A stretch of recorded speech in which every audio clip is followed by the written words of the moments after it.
No protests, no slogans, no headlines. They just quietly disappear, day by day. Canadians no longer drive across the border to Florida for the winter. Japanese business people are canceling trips to Silicon Valley. The French, once obsessed with New York summers, now choose Greece or Canada. One morning, a 63-year-old innkeeper at the Jersey Shore placed that sign on his front lawn. Not because of a storm, not because of taxes, but because his regulars simply never came back. But this is not just a sad beachside story. According to the Q1 2025 travel report, the United States has already lost over $4.2 billion from allied nations in just a few months. This isn't a state crisis, it's a system unraveling. In this video, we'll uncover the 10 countries quietly backing away from America and the US states that are collapsing first because of it. And if you think your state hasn't been affected, stay with us, because by the end, you might not even recognize the America you once loved. Number 1. Canada. The silent neighbor turns away. There is something deeply unsettling happening. Canadians, once the United States' most loyal neighbors, are choosing to stay home. No protests, no official statements, just silence, and a growing online movement known as Skip the States. According to the U.S. Travel Association, Canadian tourism to the U.S. dropped by a staggering 35% in Q1 2025. States like Florida, Michigan, and New York, which depend on Canadian visitors, have suffered losses exceeding $700 million. Industries like hotels, transportation, retail, and car rentals are all taking the hit. At a small inn once nicknamed Little Quebec, silence now hangs in the air. The bilingual signs remain, but the guests are gone. Mr. Richard Clavet, the innkeeper, expressed his despair. At one point, I thought about renaming our reservation office to the cancellation office. This is not just about money, it's about morale.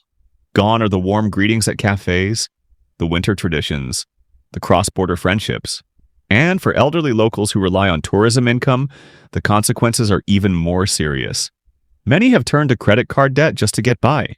Some switch to long-term rentals via Zillow. Others seek help from retirement services or platforms like Turo to make ends meet. But one question echoes across every quiet beach and shuttered diner. When did Canadians, once jokingly called the 51st state, start feeling so unwelcome in America? Have you noticed fewer Canadian tourists? Do your streets feel emptier? Tell us your story, because it's likely not just happening in your town. Number 2. Japan. The quiet goodbye. The Japanese do not protest. They don't shout or call for boycotts. They simply cancel their tickets and go elsewhere. And it wasn't until the rows of empty airport seats became too frequent that America noticed. According to the Japan National Tourism Organization and ANA Airlines, the number of Japanese travelers to the U.S. has plummeted across 3 key areas: business trips, student exchanges, and leisure flights. Flights to LAX and San Francisco have been repeatedly canceled. One 58-year-old engineer representing a top Tokyo tech firm was detained at JFK for 6 hours without explanation. He canceled all U.S. operations. His company relocated R&D to Berlin. For states like California, Washington, and New York, this isn't just about numbers. It's about losing a trusted, high-spending, law-abiding demographic. When they stopped coming, the ripple effects began. Shifts were shortened. Contracts weren't renewed. Airbnb hosts lost regular bookings. Drivers, receptionists, and cafe staff began losing work. But it's more than just jobs. It's the disappearance of a rhythm, a familiar connection between cultures. Still, there's resilience. One Seattle driver found hope by re-enrolling in the AARP Back to Work 50-plus program. "I miss my Japanese passengers," he said, "but I've learned I can still adapt." So when even a discreet and loyal country like Japan hesitates to visit, what does that say about America's changing global image? Have you worked with Japanese clients before? Have you noticed their absence too? Let us know, because your story might be happening nationwide. Number 3. Denmark. For the Danes, America once represented freedom, modernity, and possibility. But after reports that the U.S. was spying on Greenland's political activities, a deep connection was quietly severed. According to the Nordic Tourism Bureau, Danish visitors to the US dropped by 34% in March alone. Even brands like Coca-Cola and Levi's are seeing sales drops in the Danish market. And for some, the trust is gone. A 25-year-old student, once bound for a New York exchange program, now heads to Canada instead. "We're not against America," she said, "but Canada makes us feel safer and more aligned with our values." The U.S. states that once welcomed Nordic tourists are losing not just revenue, but a rich cultural exchange. The cheerful bookings vanished. Restaurant tables, once alive with laughter, are now cold and empty. Servers are being cut. First weekends, then weekdays. For some, it's not just about income, it's about belonging. One Chicago chef, once the go-to cook for a Danish tour group, is now driving deliveries. Thanks to AARP's Senior Community Service Employment Program, he's finding a new way forward. "I never thought I'd start over at this age. But maybe it's time. Are we trading our global trust for temporary policies? Have you noticed the absence of Danish visitors? If so, share your voice. Because the next country? They didn't leave over politics. They left because they no longer feel safe stepping foot in the United States. Welcome to Australia. There are places that were always on the summer itinerary. Flights connecting Sydney to Los Angeles, Australian children visiting Disneyland for the first time, and elderly couples holding hands on Santa Monica Beach, reliving the American dream they grew up with. But in 2025, that image is slowly fading into memory. According to a report by Flight Centre Australia, bookings from Australia to the US have dropped by 16% compared to the same time last year. The Australian government has updated its travel advisory for the US 3 times in just 2 months, citing concerns over airport security and inconsistent screening procedures. States like California, Nevada, and New York, once favorite destinations for Aussie travelers, are now symbols of a growing emotional fracture. When a place no longer evokes the feeling of freedom and warmth, everything begins to slide away, quietly, unnoticed. Cancelled tours, vacant hotel rooms, the chatter of English-Australian voices replaced by the hum of ceiling fans. Hotel staff who once learned how to say "g'day" are now facing reduced shifts and quiet reassignments. They don't complain, but they also don't know where to start over. Thankfully, programs like the AARP Foundation SCS, which trains people over 55 in digital skills, are helping many pivot. A 61-year-old man in San Diego shared, "I'm no longer at the front desk, but I still get to talk to people every day. But is America today still a dream destination for those who once called us the closest ally in the South? Have you ever worked with Australian clients? Do they still come like they used to?" Share what you're witnessing, because you might not be the only one feeling that everything is changing. If you think it's just Australia, wait until you hear what the French are saying now. Once, Germans saw America as a place to learn, explore, and dream.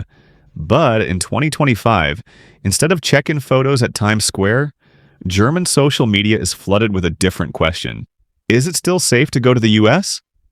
According to DRV, travel from Germany to the US fell by 28% in March. Leisure travel? Down by over a third. Airlines like Lufthansa are cutting flights to California, redirecting routes to South America and Northern Europe. German media outlets, from Spiegel to Süddeutsche Zeitung, are now covering airport detention horror stories. A 19-year-old artist from Hamburg was detained for 12 hours at JFK without an interpreter, then sent back.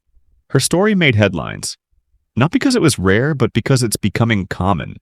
Trust was shattered. States like New York, California, and Florida are feeling the impact. Declining bookings, empty restaurants, and fewer tour groups. Small business owners, 56-year-old drivers, 60-year-old tour guides, and single mothers running Airbnbs are now joining programs like AARP's Work for Yourself at 50+, pivoting to virtual tours and home-based businesses. One veteran tour guide in LA said, "I used to tell stories to German tourists. Now I tell stories via webcam. Have we inadvertently hurt those who once trusted us? Who chose America not for the sights, but because they felt welcomed here? And now it's Sweden." Swedes once saw America as a rite of passage. From college years to cross-country road trips, from tech expos to family vacations. But a YouGov Sweden survey reveals, as of early 2025, 63% of Swedes no longer view America favorably, a low not seen in over 15 years. Ticket sales on SAS airlines to the US are down 19%, while destinations like Canada, Germany, and the Netherlands are booming. The tech hubs of California, Texas, and Washington are now quieter, not because of a ban, but because of a silent, collective shift.